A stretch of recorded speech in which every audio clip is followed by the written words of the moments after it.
Hello guys, good afternoon. Bali guys, ngayon ay magre-repair tayo ng sidecar. Itong ating i-repair ngayon guys. At tatapusin natin ito ngayon guys kasi minamadali ito ng may-ari.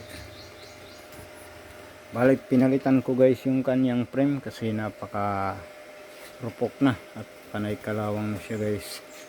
Kaya ngayon guys, ang ginawa ko ay ni-repair natin. Ayan guys, Burungan City guys yung kanyang franchise.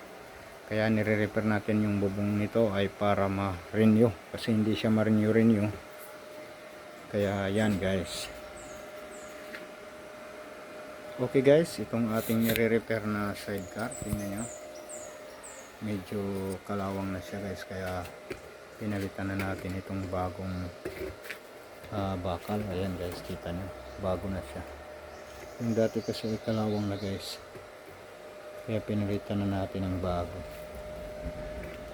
And guys, sana panoorin nyo yung ating video. Hanggang dito na lang guys. Maraming salamat.